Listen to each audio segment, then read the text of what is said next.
ევროსაბჭოს დელეგაცია კი თბილისში შეხვედრებს აგრძელებს. ამ წუთებში ევროსაბჭოს გენერალური მდივანი გახარიას პარტიის წევრებს ხვდება. მანამდე კი შეხვედრა ძლიერი საქართველოსა და ერთიანობა ნაციონალური მოძრაობის წევრებთან გაიმართა. ალენ ბერსესთან შეხვედრაზე უარი თქვა კოალიციამ ცვლილებისთვის, რადგან ევროსაბჭოს გენერალური მდივანი არ დაინტერესებულა ნაცემ და ნაწამებ დემონსტრანტებთან შეხვედრით. სამგეროდ ის შეხვდა არალეგიტიმური ხელისუფლების პრემიერ-მინისტრს და ასევე ბიძინა ივანიშვილს. ბერსე შემაჯამებელი ბრიფინგის გამართვას ყველა შეხვედრის დასრულების შემდეგ აპირებს. ნატალი ჯახუტაშვილი გვეტყვის მეც დელეგაციის გეგმებზე. ნატალი, დასრულდა თუ არა შეხვედრა პოლიტიკური პარტიების წარმომადგენლებთან?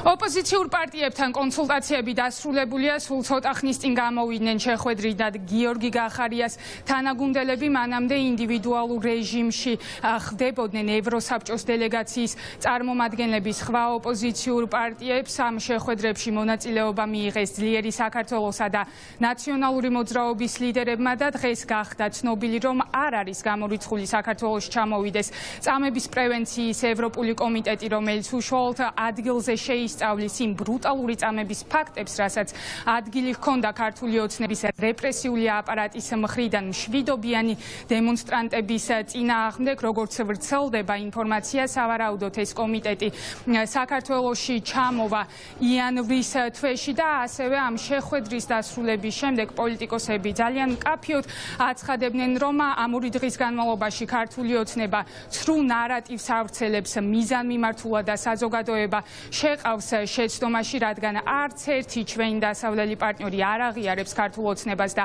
არ ანიჭებს ლეგიტიმაციას ბიძინა ივანიშვილის რეჟიმს. ასევე შეხვედრაზეც ითქვა, როგორც ოპოზიციონერები აცხადებენ გენერალური მდივნის ალენ ბერსეს მხრიდან, რომ ის და მისი დელეგაცია ლეგიტიმაციისთვის საქართველოში არ ჩამოსულა. მათ აინტერესებს საქართველოში არსებული სიტუაცია, რა ვითარება ადამიანის ფუნდამენტური უფლებების დაცვის მხრივ და ოპოზიციონერები საუბრობენ იმაზე, რომ ისედაც საქმის კურსია დელეგაცია თუ როგორ ტერორში ყავს დღეს ქართულ ოცნებას ქართული საზოგადოება და მათ ასევე დეტალური ინფორმაცია მიაწოდეს ჩვენს მოკავშირეებს, ჩვენს დასავლელ პარტნიორებს იმასთან დაკავშირებით, თუ როგორ უსწორდება სასტიკად ფიზიკურად მოქალაქეებს და ახალგაზრდებს ეგრეთ წოდებული ხელისუფლება. ასევე ოპოზიციონერებმა დღის წესრიგში დააყენეს ეს საკითხიც, რომ აუცილებლად რეჟიმა დაუყოვნებლივ უნდა გაათავისუფლოს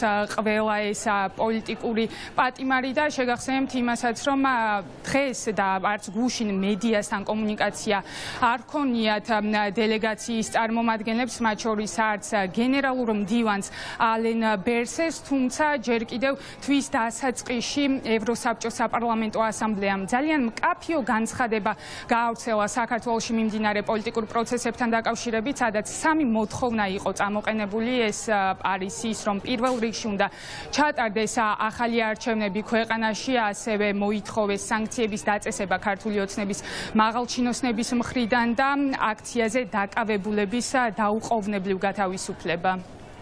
ეს დელეგაცია და ზოგადად საბჭო არ არის უფლებამოსილი ვიღაცის ლეგიტიმაცია მისცეს ან არ მისცეს. და რა თქმა უნდა ჩვენ ვუთხარით, რომ მათი ეს ვიზიტი ოცნების მხრიდან მათ შორის პროპაგანდისთვის იქნა გამოყენებული. მივაწოდეთ ინფორმაცია, დეტალური ინფორმაცია დაზარალებულების შესახებ, დაკავებული ადამიანების შესახებ, ნაცემი ადამიანების შესახებ. წამების პრევენციის კომიტეტი ევროპის საბჭოს ფარგლებში არის ძალიან მნიშვნელოვანი, ერთ-ერთი ყველაზე მნიშვნელოვანი ინსტრუმენტი, როდესაც ადამიანის უფლებათა ფიზიკური უფლებების, ან უბრალოდ ადამიანის ჯანმრთელობის და სიცოცხლის უფლებების დარღვევას, სისტემურ დარღვევაზე არის საუბარი და რა თქმა უნდა ჩვენ ციფრით ისე გვქონდა ხაზი გავუსვით, რომ მნიშვნელოვანია ამ ესე ვთქვათ ინსტრუმენტის გამოყენება ევროპის საბჭოს მხრიდან. ისინი აქ არიან სწორედ იმის გამო, რომ საქართველო არის 25 წელი ევროპული საბჭოს წევრი და საქართველო უნდა იყოს ევროპული ოჯახის წევრი. ისინი აქ არიან სწორედ ამიტომ. და არა იმის გამო, რომ ქართული ოცნება როგორც პროპაგანდას ეწევა, რომ თითქოს მათი ლეგიტიმაცია მოხდა მათი ჩამოსვლა. პირდაპირ ხაზგასმით ითქვა, რომ ისინი აქ არ არიან ქართული ოცნების ლეგიტიმაციისთვის. ისინი აქ არიან იმის გამო, რომ საქართველო არის ევროპული საბჭოს წევრი და საქართველოში მიმდინარე პროცესები იწვევს უზარმაზარ შეშფოთებას. ჩვენ მივაწოდეთ სრული ინფორმაცია ჩვენ ხელთ არსებული იმას დაკავშირებით თუ როგორ ირღვევა ადამიანის უფლებები ყოველდღიურად, როგორ ხდება უდანაშაულო ადამიანების მიმართ ფიზიკური ანგარიშწორება. ამ შეხვედრაზე ჩემი მოსვლის მიზანი, ერთ-ერთი მთავარი მიზანი არის იყო, რომ მე თქვა იმ ადამიანების სათქმელი მისთვის, რომლებიც ამას თვითონ ვერ მოახერხებენ, იმიტომ რომ ან დაპატიმრებული არიან უკანონოდ, ან ისე არიან ნაცემები, რომ არ შეუძლიათ რომ დღეს აი ამ შეხვედრაზე იყვნენ. ეს ვიზიტი არის იმისთვის, რომ მათ ისინი ადგილზე გაეცნონ ამ ვითარებას, შეაფასონ ეს ყველაფერი, თუმცა რა ვიცი, მე მგონია, რომ ყველაფერი იმდენად ცხადია და იმდენად ნათელია, რომ ამას არანაირი კამათი არ ჭირდება. შეხვედრაზე ნათლად ითქვა, რომ ამ შეხვედრის არანაირი მიზანი ან ამოცანა ვერ იქნება საერთოდ, ვერანაირი ლეგიტიმაცია ვერაფრის. დელეგაციასთან შეხვედრაზე უარი განაცხადა კოალიცია ცვლილებისთვის პარტიამ, ამასთან დაკავშირებით პარტიამ საკმაოდ ვრცელი განცხადება გამოაქვეყნა, სადაც ნათქვამია, რომ მკაფიო პოლიტიკური გზავნილების გარეშე ამ ვიზიტს ქართული ოცნება იყენებს სათავისოდ და რეჟიმი ცდილობს, რომ შექმნას სტრატეგიული ბუნდოვანება, ასევე წერილობითი განცხადებები გაავრცელეს ამ საკითხზე კოალიციის ლიდერებმა ზურაბ ჯაფარიძემ და ელენე ხოშტარიამ, სადაც ისინი საუბრობენ იმაზე, რომ მათ მიზანშეწონილად ამ შემთხვევაში არ მიაჩნიათ ამ დელეგაციასთან შეხვედრა და კონსულტაციებში მონაწილეობა, იქიდან გამომდინარე, რომ მათი განცხადებით სწორი იქნებოდა თუ ევროსაბჭოს გენერალური მდივანი მოინახულებდა ციხეში იმ ახალგაზრდებს, რომლებიც დააკავეს აქციებზე და დღეს ასევე იგეგმება კონსულტაციები სამოქალაქო საზოგადოებასთანაც უახლოეს საათებში